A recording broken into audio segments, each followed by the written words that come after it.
So on Texas Realtors website, the link that I just threw in the chat on this is the Trek contract changes. And I put the link in there so that if you don't have it, you have access to it. You can go in and read it yourself if you want and what's going on with it. But one of the parts of it is it's not just the 1 to 4 family, right? All the contract promulgated forms changed.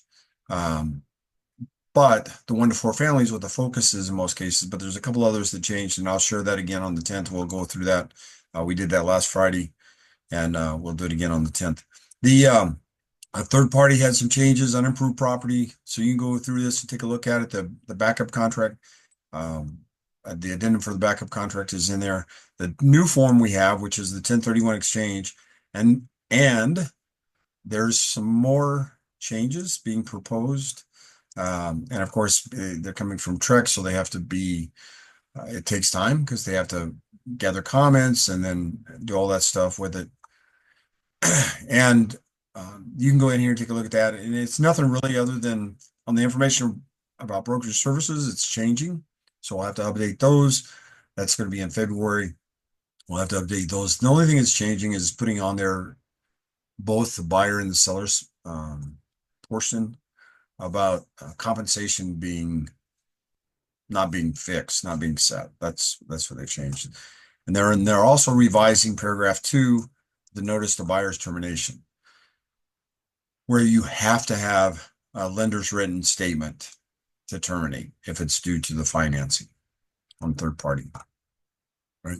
So that, and you can go in and put comments in if you want on Trek's website about those, if you want to take a look at them. Again, we'll actually take a look at those forms as well as others on the 10th, and we'll go through those so everybody has that. So on the new forms, if you want to take a look at them before that, if you go to texasrealestate.com and log in, right, and go to forms, if you go to forms down at the bottom, so here's where it has form changes. It's recently adopted changes. And here's the new form. This is where you'll see the 1031 exchange. It's right here. And then, of course, the changes are in this bottom one right here. And there's all the forms that changed or that have changes in them. And again, on the 10th, we'll cover that. And the 17th, we'll cover these and the changes specifically. They will be available on the 16th in ZipForm and the other platforms. They're not mandatory until January. However, when they become available in ZipForm on the 16th, you'll no longer have access to what's in there right now, which takes us to where we're at today. I also want to share this. I'm going to share this YouTube with you because this is it's real simple, but it's a title company.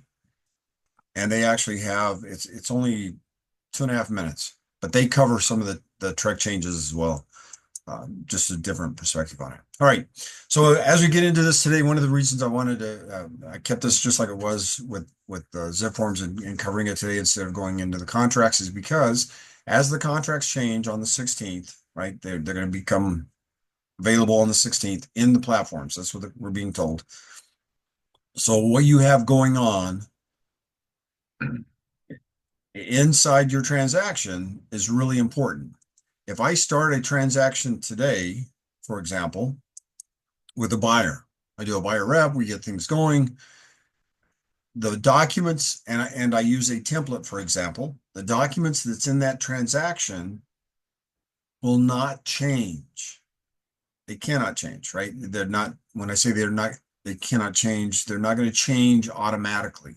You're going to have to change those. So if I use a template that I've created for a buyer today, for example, on December the 16th, when the new forms become available, now they're not mandatory for use until January. So we're okay there. But on the 16th, when they become available, they will not be in that transaction unless I put them in there. On the 16th, they will automatically go into templates. They'll automatically go into templates that are available. They'll go into templates that are set up but not used. If you've used a template for a transaction, Inside that transaction, there will not be any changes unless you make those changes. All right. That's all there is to it. It's real simple. Anybody have any questions on that? All right. So once again, please help spread the word on that 10th and the 17th, especially the 10th prior to, and then of course the 17th after. So inside, I want to show you a couple things within ZipForms and some things that we might be able to do to try to help fix a few of the little things for some of you to help save some time and get set things up so it's consistent, right? And by the way, when you're filling out a form, that's you're filling that out. I or Norma or Nina or nobody else knows what goes in that form between you and say the seller, right? If the seller says they want to list their property for 6 months, I have no way of knowing that. All I can go by is what you have on your forms, right? Now, and there's a reason why I'm telling you this, but or sharing this with you. When you take that information, you put it in MLS. It's important that you make sure you're putting the correct information in MLS, and so that we don't have any glitches. Let's say the expiration date, for example. That part, make sure you have the correct expiration date is important. The sellers have for years and always will look at their listings in different places, Zillow, Realtor.com, etc. They're gonna be checking things out all the time. So one of the things we've also talked about is when you do a listing, and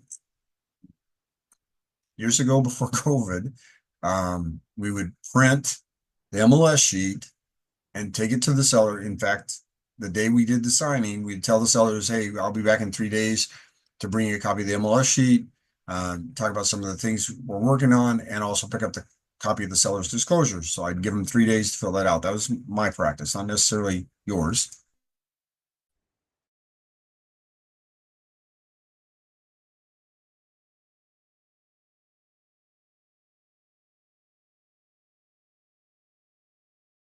I can't hear Mac. Yeah, Mr. Mac left for a little bit and came back. So he's back. Uh, uh, Behave. I'm here. Thanks. Wow. Gotta love the internet. Anyway, as you're doing some of this, make sure that you're putting the right information in so we make sure that it's correct. Print out an MLS sheet, take it with you over when you pick up a seller's disclosure. That's one of the ways we used to do it. There's other ways you can do it. Like for example, we've talked about emailing it to the seller. Email a copy of the MLS sheet to them, ask them to review it, and let you know if it looks okay. When they send you a copy, when they send you that email back saying, yes, this looks great, which you'll probably get without them looking at it even. But when you get it, take that print and put it in your file in ZipForm so that you have everything there. Um, there's some reasoning behind that. One is you want them to look at the comments that you have on there and make sure that they're okay with it. I know I've had sellers come back and say, hey, you should have said this, or you should have said that, or whatever. And that's okay, right? We're in this together, us and them, right? We want to make sure that we're doing what's right for them to make things work. So try that practice and see if it works out for you. And the other thing is when you're in MLS, make sure you put the right dates in there and clicking on the right activity. We also had a situation where an individual sold the wrong property in MLS, marked the wrong property as sold within MLS, right? We want to make sure we're doing things the right way. Stay on top of it. I know you're busy. I know it. But anyway, on here real quick, within ZipForms, this is what I look at when I log in. And I once again, just wanted to show you this portion of it. This is what I see. I can see on the right-hand side who's been doing what. If anybody's done anything with this, I can see the different transactions, if somebody opens something up and they're working on it, it'll show here. On here where it says documents to Can approve. you screen share? Oh, yeah. Thank you. Thank you. That's what happens when you knock out. Yeah, well, do this one more time. You're breaking up again, Mac. All right. Hopefully it goes. Should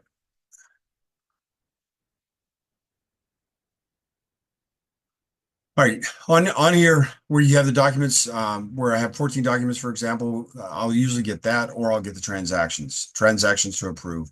And whichever way you do it, it doesn't matter one way or the other to me. Documents to approve is usually one agent may have 3 or 4 documents or more, which is okay. Transactions to approve, a lot of times an agent will do that and then have all their documents in one file. And the only thing they may have in there to approve is the funding form. But they haven't marked for approval.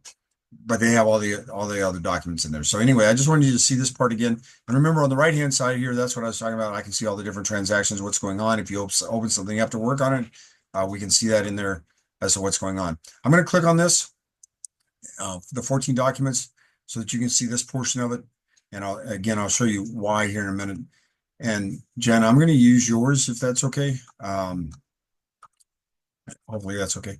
You notice on the bottom right here, she has it shows the transaction name and it shows the document name. It just says funding form, right? That's the only thing that's marked for approval or for review. However, what I wanted to show you, and the reason I wanted to use this one is because, the reason I hadn't closed it out is because when you click on it, on the left-hand side here on the screen, all of you can see on the screen, she has her folders here, which is a part of the template we had set up, right? So there could be the template you're using from the office, or it could be something you put together, but at least it's organized.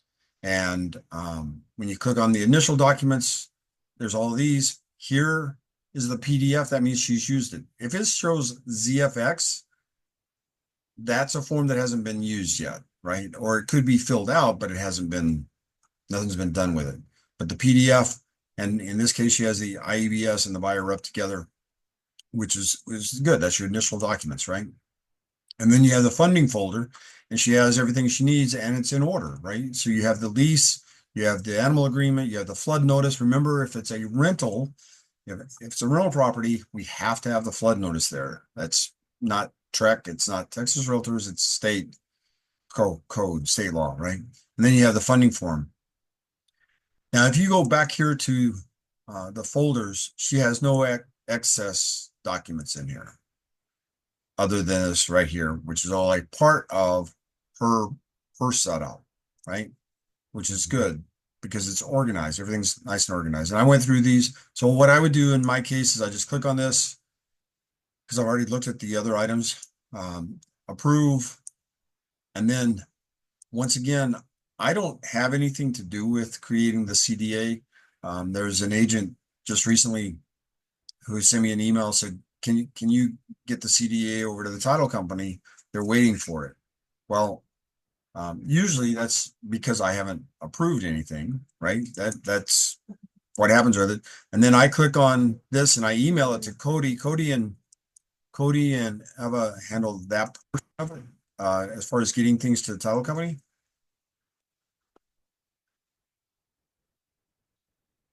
And I will, like on this case, I email this over to Cody, and then he takes it from there, and they work on it on their side. All right. So that, just so you understand, everybody understands the process. That's pretty much the same in every office. South Padre Island, I don't send anything to them.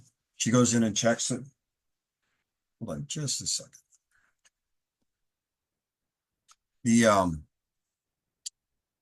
So that's within the transaction. All right.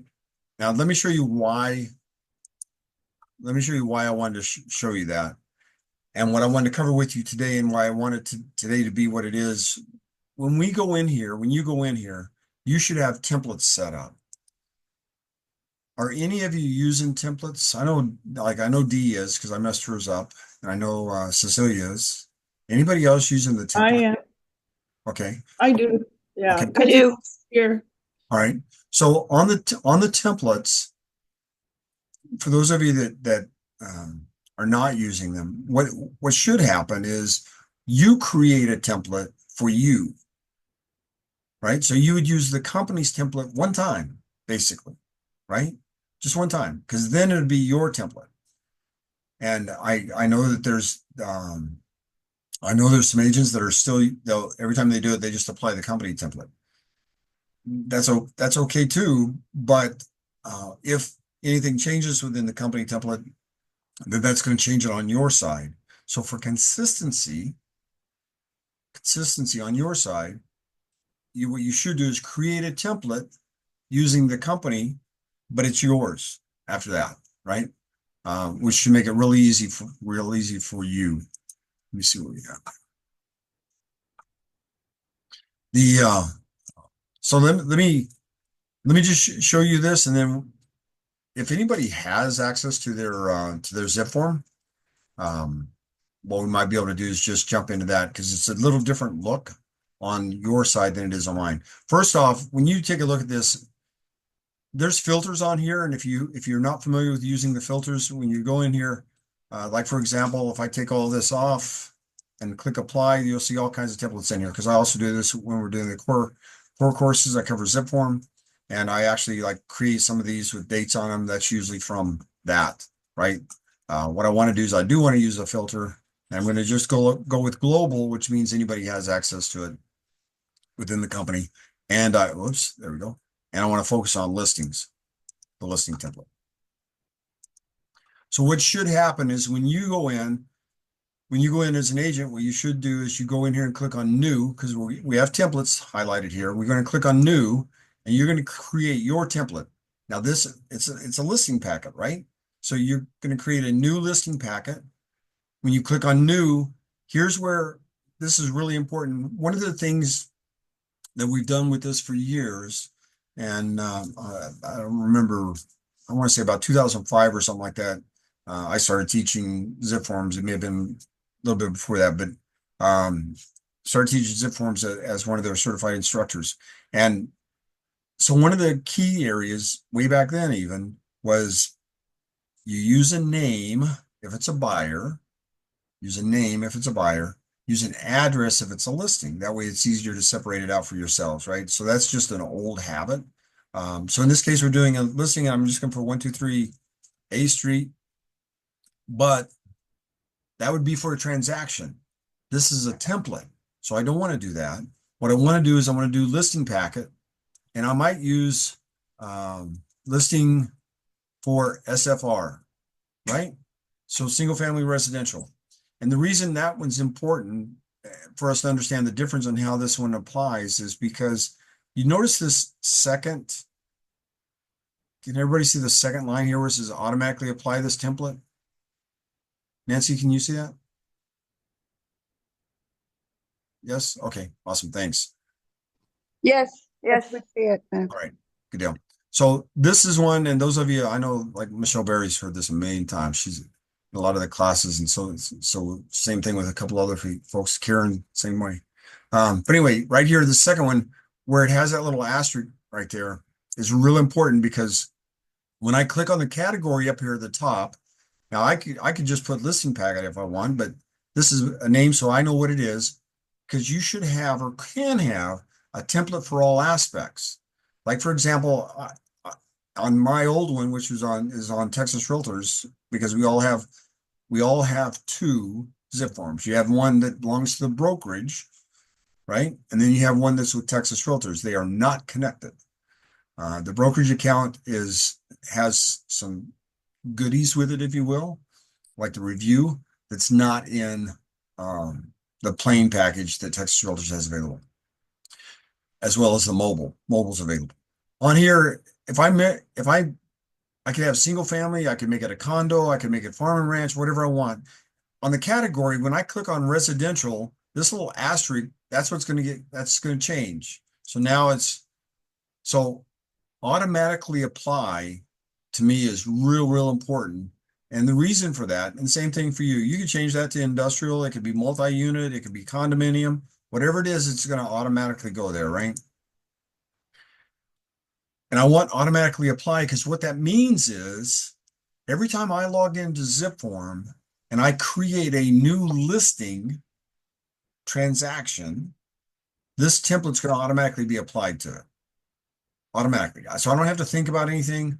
You know, years ago we had to go in and say we wanted it to apply, right? You had to remember to click on it to apply it. And then they added a thing where you could click on it during the transaction, which they still have, right? But having this portion of it to me is just fantastic, because it's automatically going to apply it to your transaction. Now I have this set at personal, so you wouldn't be able to see it. If I global would allow anybody to have access to it, or just office. Normally, the ones that I have in here for the office, I actually have set up as global, so anybody within the different offices would have access to it if you have access to this brokerage account. So when you click on save, now you're created that template, right? And I'm not going to mess with this one other than to set it up so that you can see that part of it. That's what I wanted to get done with that portion of it. If I click on that little drop down, it gives me some information here, and here's the template details. And when you click on that, again, you can go in here and make changes. So, okay, I've decided I don't want that template to apply to every one of them. Which for me, I would not do that, but I'm just sharing that. Or I could change the category, right, on it if I wanted to. So you have options, and that's just with this little drop down to do that. Now on here, this didn't have anything. I didn't, on the bottom I had select, on the bottom it had my templates, and I could have selected a template to apply to this template, but I didn't, right? So on here, you want to add a folder. That could be your initial documents, for example.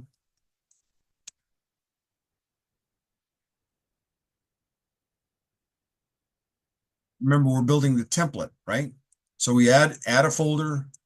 This could be our offers. Excuse me.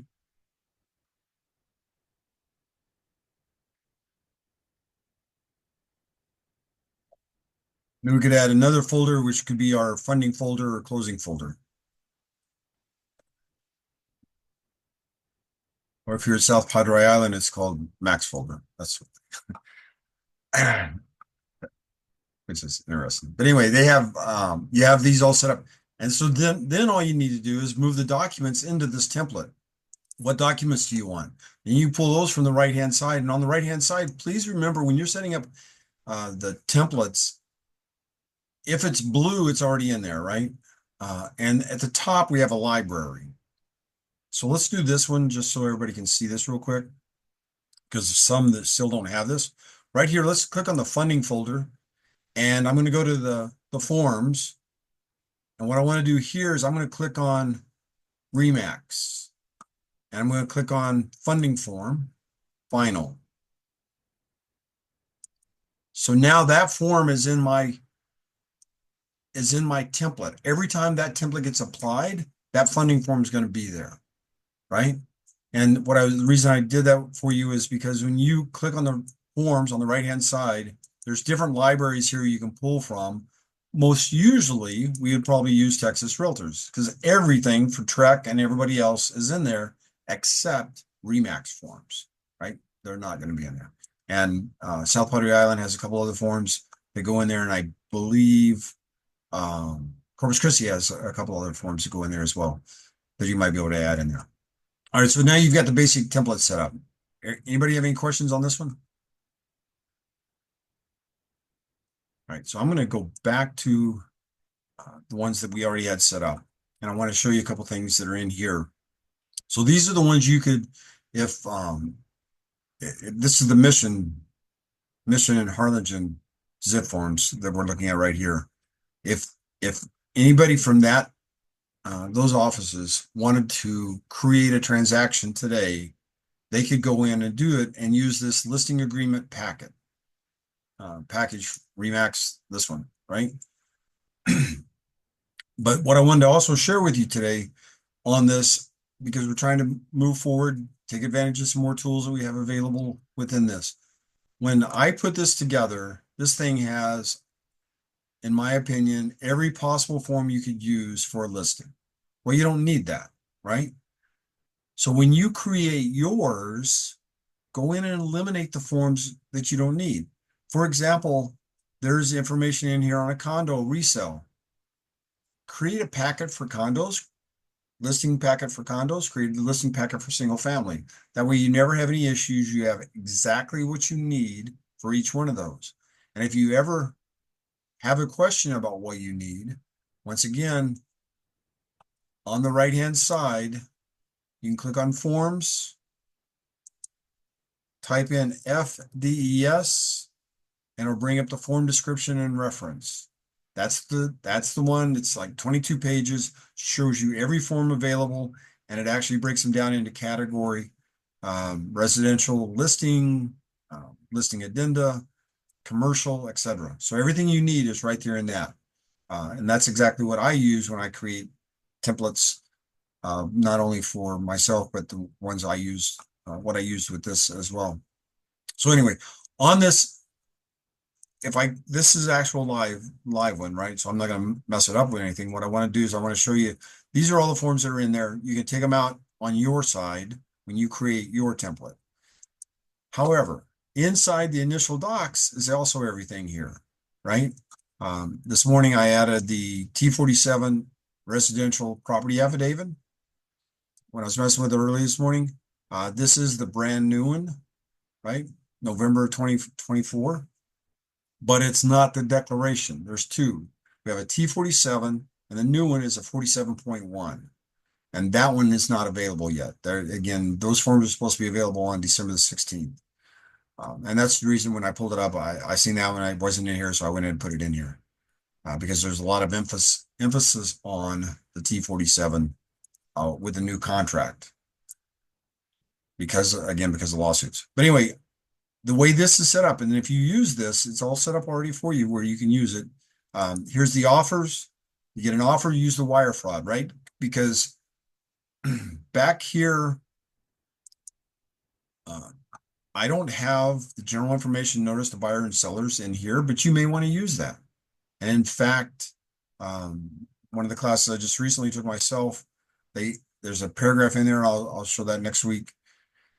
There's a paragraph in there that talks about the fact that there's no, we as agents do not make any guarantees, warranties, or anything else, right? So it's great on the buyer side. And I've told you before, we've used that since 2003 with every buyer. They need to get that. And then they changed it from general information for buyers to general information for buyers and sellers. Texas Realtors changed that form. So it could be in here on your initial docs as well. I don't have it in here. It should be in the all docs. So if you click on the folders, but that general information notice to buyers and sellers and the listing agreement, and of course the buyer rep agreement, cover wire fraud. So if you cover general information notice to buyers and sellers and you cover the listing agreement, you've already covered wire fraud because it's in there. So talk to them about it. When you get an offer, this is on the listing template. When you get an offer in, then that's why I have this in offers, is because when we get an offer, I want it to pop up. So I remember to talk to them again about it and have them sign off on this, because now we're actually talking about the possibility of money changing hands, right? So we want to have that conversation with them again as we're presenting the offer and going over things with them. We want to make sure we talk about wire fraud one more time. And then once we're get everything signed, we have the funding folder, and everything should be scanned in and go in there that we have finalized or that is final paperwork. Right, so you have the folders already set up for you. They're set up ready to go. If you use this template. Any questions on this part of this? So here's trying to move up a step. Here's the checklist. And I'm looking for your input on this as well. I played around with this a little bit. And I could see where it could be beneficial for some, maybe several, but put it in the template. Put it in the template so it applies. You can always turn it off, but put it in your template so that it applies. And then what I'm trying to do or plan on doing with this is I'm going to build this out so it automatically applies to the company template. So when you create your new template, it'll automatically be there, right? But anyway, the way this works is it's a checklist. I'm sorry, a task list for your forms. When do you want them to show up? So for example, here I have information about brokerage services. one day before the listing date. That's what I have it set at. We can change it to whatever. When you click on it, it opens up. Everybody see the screen that just opened up? Yes, right? So this little box here, you get to choose. You're setting up your template. If you don't like this checklist, you can add to it. You can take away from it, whatever you need to do with it. But having it available, I think is real important because it'll allow you to not forget to do something, right? In that way, if you're not using something else. And I've mentioned before, one of my old habits was when we went to contract, I would take the contract and go through it page by page and put that in my Google Calendar, right? Option period is up in 2 days on 123 A Street. Survey should be done by this date on 123 A Street. Title commitment should be received by this date, right? On 123 A Street. And I would put all that in my Google Calendar, where this creates for you within ZipForms. If you'll set it up in your template and then apply the template to your transaction when you start the transaction, you'll have it there every time. But anyway, IBS, for example, could be one of those items. And you decide what it is. You can have it as a document, you can have it relative, or you can have it fixed. On the relative side, it could be before or after. It's the only choices you have. And it could be the listing date, or it could be other things on here, right? Yes, IEBS is changing too, but that's not going to be until February. Yes. But again, if it's in a blank template, it's automatically going to go in there, right? When that change happens. So that's not a big deal. And that's one of the reasons why we want templates set up. But as we come closer to the time for using it, we want to make sure that we remember that if we have something in the process, it's not going to automatically go there. Even though we use the template to set it up, it's not going to go there.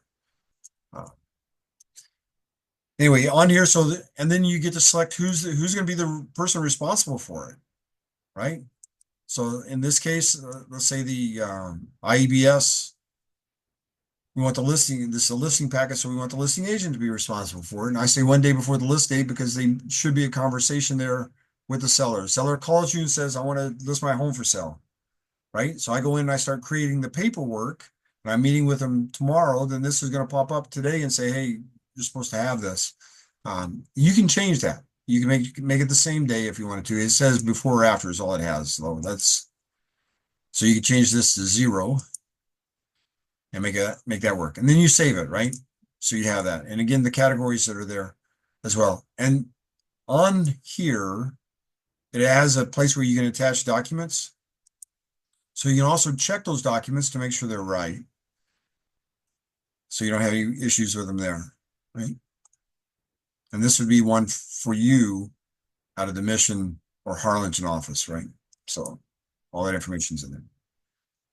Same thing with seller's disclosure. So you can have the seller's disclosure in here because we want that. And I put 3 days after the listing date because that's what I use, right?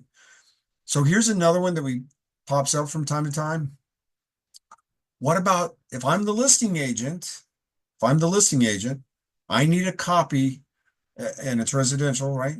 I need a copy of the buyer's signed seller's disclosure. I need a copy of the buyer's signed seller's disclosure. So create that as a task, right? Create that so it's in here so that you know that you need to have it. Now I have these all turned off, so they're not going to show up as required for you guys. But as you do your templates, you could actually create this and have it on there. And I'm going to work on this some more. I'm going to add some other things to this so you have access to it. And I'm going to do this with all the offices over the next few days, get this set up. The goal is to have it up and running with the task and et cetera for the new forms. If you wanted to create a new checklist, you've got a new checklist right here. You just click on it, you name it, and then you go in and do the same type of thing. You add the forms to it, whatever you want it to be. So again, here I could have a checklist for the initial docs. Remember our docs that we have here, right? Our folders.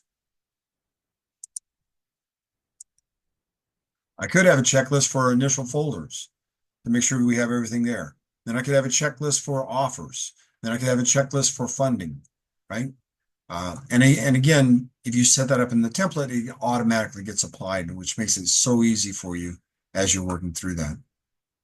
On the offer side, just as a reminder as well,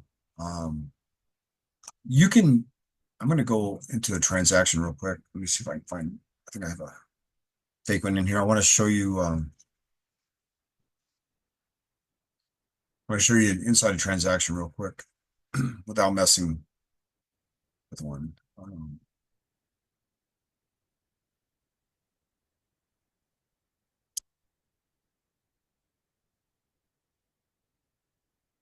Go 123 A Street. Sold that property 1,000,000 times.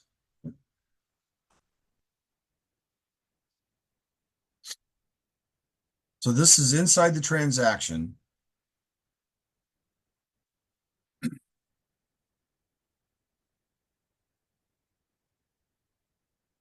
Inside the transaction. If you have not, if you had not applied a template to it, you can apply the template by clicking on this right here, this little grid box, if you will. You can apply the template from there if you wanted to. Inside the transaction, when you're doing some of this screen you're looking at, if you fill that out, it helps carry things over to the documents. But not all of these things need to be filled out or would be filled out when you initially start, right? So the other thing is this little prospect, active, pending, closed. When I first started this morning, I showed you the dashboard, right? It shows what's going on. And if agents are actually using this, that graph will show what's going on. And on the right-hand side, I'll see like, Allison closed this transaction, or this transaction, Michelle made this transaction pending, right? It'll show all that on the right-hand side all the time. But if you've done that, it'll also show on the graph. So that right here is making that change. And not everybody, when I say that, not based on what I'm seeing, not everybody's doing that. So just throw that one out there. So what I wanted to show you in here is two things with this. On the documents, you have your initial, like this one has initial forms, offers, and this was just a fake one. This was just for a class real quick. The offers, for example, and we already talked about the fact that we would have the wire fraud form in there, right?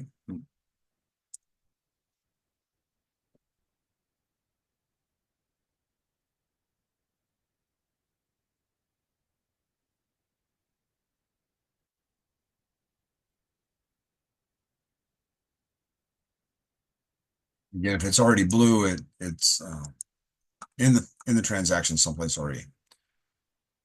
So this is in offers because offers is highlighted, right? So now we have that in there. Here's what I'd like to share with you. And this is your system. This is yours. You can make it whatever you want it to be. But just to give you an idea, offers is highlighted.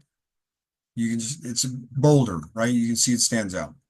So with that there, if I come up here to the top and I click on add folder. So let's say I have a property, I don't know who it was recently, they had like 3 or 4 different offers. They had one that had fallen through, one that was terminated, and now they're working on the third one. This is just an idea for you, but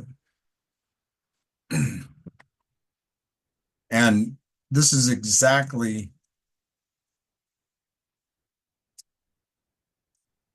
the way I used to do it. Because let's say I got an offer from Jordan, I'd come in here and I'd create this folder underneath offers for his offer. So everything him and I have going on, for example, with this property is going to be there. If that falls apart, everything I need for that offer is there, right? If his buyer terminates, I'm good to go. Not a problem. Everything I need is right there. If that happens, I can come back here and click on offers again and add a folder. And now I'm going to add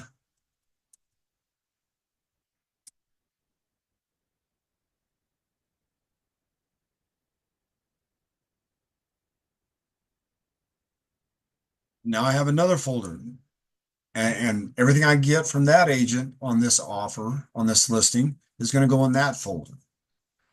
That same thing can apply kind of with a buyer.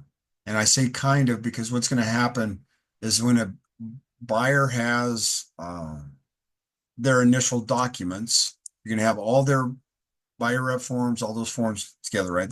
Like the top 5, for example. You're going to have that together in the initial forms. Here for offers, I might have an offer I'm writing up for that buyer on 123 8th Street. So I'll have, it could be, instead of saying from Jordan, it could say, add a folder for, for their offer on Jones Avenue. Well, we write up an offer on it. It doesn't get accepted. It dies. Everything I have for Jones Avenue is in that folder. Everything I have for Jones Avenue is in that folder. The offer we wrote up, the seller's disclosure that was presented, any documents that went with it, everything's in there. We didn't get it negotiated. It didn't work out. No big deal. Everything I need is there. You have to keep everything that you present to a buyer or to a client, you have to keep everything you present to a consumer, everything they initial and everything they sign. And the broker is actually responsible for keeping those documents for 4 years. So everything you do needs to be in here. And this is just one way of organizing it so that it looks good and it's easy to find if you need that. So if it was a buyer, I could have like Jones Avenue, for example. And if that one didn't go through, again, I click on offers, go to add a folder and whatever, put, so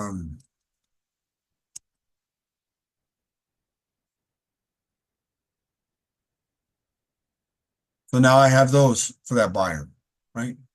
So it's real easy to keep it organized. And I share that because, again, I know we're in a hurry, but if you do some of this, anything I do will go to that folder, right? Anything I do will go to that folder for that individual property if it's a buyer, or from that offer if I'm working on the listing side. Everybody good there? So one of the other little things with this that we've talked about inside this transaction. Now I'm inside a transaction again, right? That's where we've been. That's where we're just working on all the folders and stuff inside the transaction, right? So inside this transaction, there is an email right here, email TXN. And I've shared this in the past. If you email that email address right there, if you were to send something to that email address right now, even, right? It's going to go to that folder, to this transaction.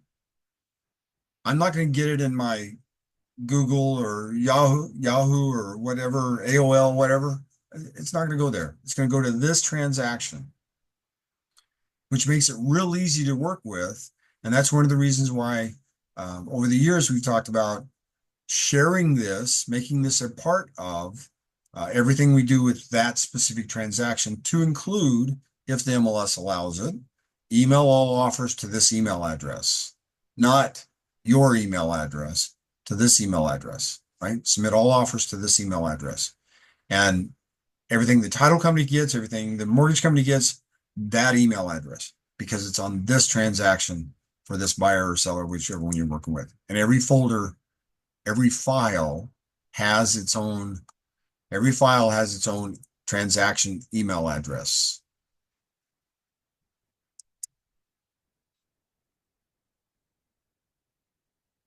If I wanted to send using this system, I could do that as well. And again, it would track it within the system.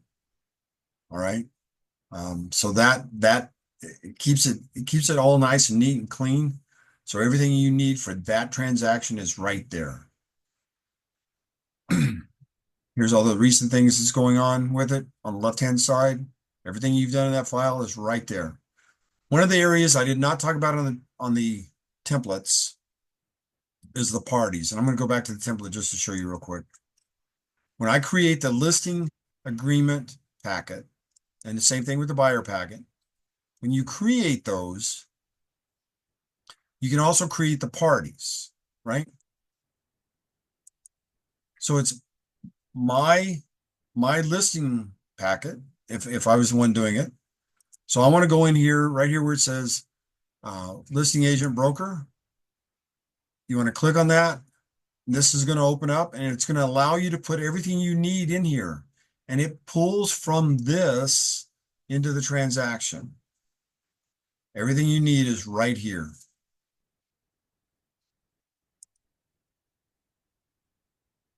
So you can go in there and add your personal information in there, or you can click on the side. It's on the left-hand side as well. It'll open up the same dialog box, same box for us to work on.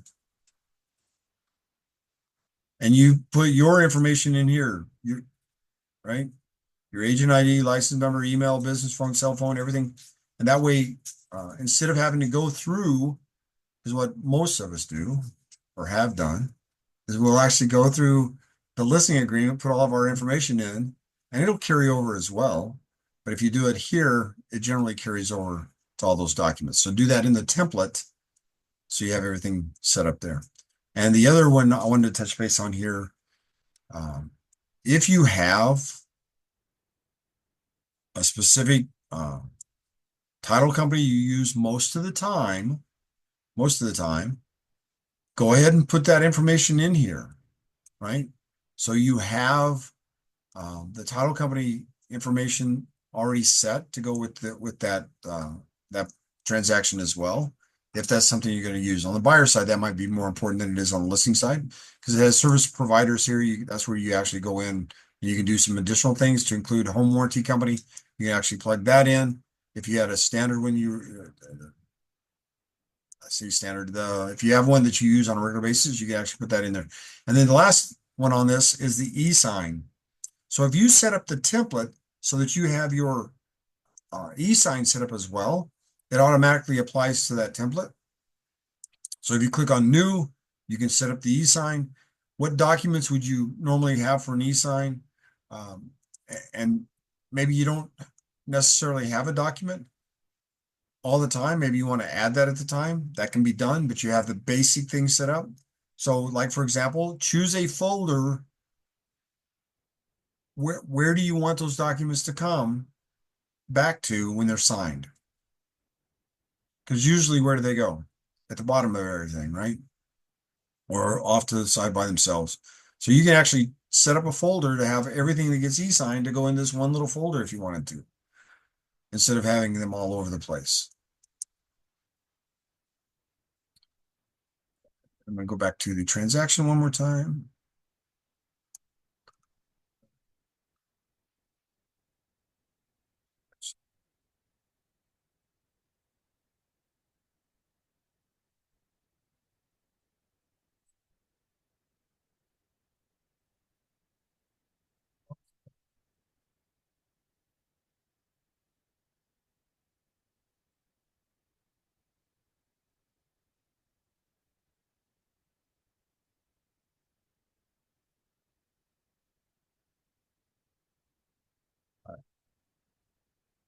So a couple other things within the transaction itself, and the reason I want to point out the parties as well is, and some of you've received these. I will actually message you through that transaction, and it's just an email through ZipForms, and it tracks it within your system so that you have that there. You also have notes that are really important because if I want to put a note on a transaction about this happened or that happened,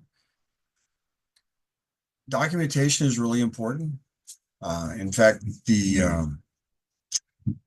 let's say it was about 3 months ago, 3 months ago, Texas Realtors had a thing with Travis Kessler. And in that, one of the things they talked about was the E&O insurance. And E&O insurance folks are saying that documentation is key with all the changes, making sure that we have all the documentation as to what happened within a transaction. It's always been key, but it's even more so with all the changes that are going on as well. Make sure that we have things laid out the way they're supposed to. So you could actually put notes in the transaction on ZipForm. So again, that keeps everything together. And then one of the areas I use a lot is the history, and I'm sure that with some of you, you can go into the history and see everything that's gone on within that transaction. If you email somebody, it's going to be within this transaction. If you add a document or correct a document, whatever, let me just pull one up for you real quick and show you if I can. Let's see.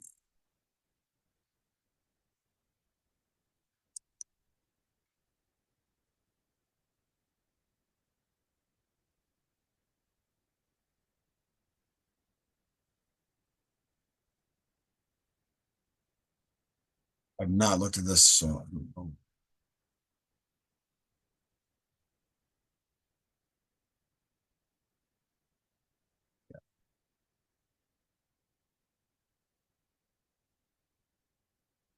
you can see on here all the documents that were uploaded into the system. And if there had been, there's not anything on this one. If there had been any, like for example, when I do the review and I send you a message saying, lead-based paint addendum needs both signatures, both agents' signatures. When that note goes to you, it also goes in the system. So that way we have that record that you and I have had that conversation as well. And that's why sometimes you'll see, I know you can't fix this, but for the future, please do this, or let's work on this or whatever, to make it a little clearer. At least we have tracking that we know there's an issue and we're fixing the issue, and we're fixing it with training, is one of the things we want to look at with it. All right. Anybody have any questions about any of those items?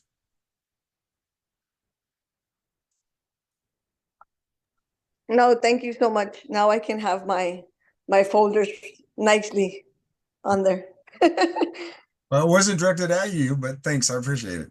And once again, folks, as you go through this, one of the profile you have set up in ZipForms is yours. And if you'll click on profile and settings, that's everything you need to actually run ZipForms full blast. The notifications you get from it is entirely up to you. Recently, I had an agent tell me that he doesn't see when I review something good, bad, and different, whatever. He says he doesn't see that. Well, that's the setting on your side most often when you go to set up the reviews. So, and some of that can be in here. And please remember, when you do your profile and you set this up, and most of you have this down, so that's not a problem. But the email signature, you need an email signature in here. And by the way, you don't need your email in there, just email signature. And then your forms, that's not a problem. You should have access to these. Some of you may have, if you're San Antonio, you may have the Board of Realtors, for example. And there may be South Padre Island might have something like that as well as their form libraries. I know some of the other boards have that available. But your settings right here is the one, your settings and your notification are the ones I was getting at. What do you want to see when you log in? And then the saving. And when I set these up, I set the save for 5 minutes automatically. Anytime I set up the ZipForm for an individual. If you don't set that up, it's not set up, right? So that needs to be set up. And then anything else that you might have in here, if you have this on yours, if you have something you use, like a home warranty, for example, if you wanted to be a part of it, you can actually add that in here if they're available, or the title, you can actually make that a part of it. All keeping it all in your system. And then the last part of this is on the notification settings. We absolutely want to make sure that you have your settings set up so that it works for you. And like in this case, I have email notifications on. So anytime there's a task or checklist, it'll pop up, doc inbox, document notification. I have all of those items on. You can set yours up the same way. so that you get notified the way you want to be notified, which is real important. All right. Anybody have any questions or comments? So to wrap this up, once again, remember the 10th and the 17th, we will be covering, the 10th and the 17th, we will be covering the new forms. And then the 19th and the 20th, we're going to do 19th, we're going to do a blast on agency on the 19th and a blast on 1 to 4 family, not changes, just 1 to 4 family, how to fill out the contract, what goes in certain places. Just like the attorneys, that paragraph for attorneys, we do not put buyer's choice or any of that stuff in there. All right. Anybody have any questions or comments? Thank you. Appreciate y'all. Thank you. You guys have a good Thanksgiving week. Thanks, Nora. Thank you, Mac. Thank you, Norma. Thank you. Thank you, Happy Nina. Thanksgiving, guys. Appreciate it.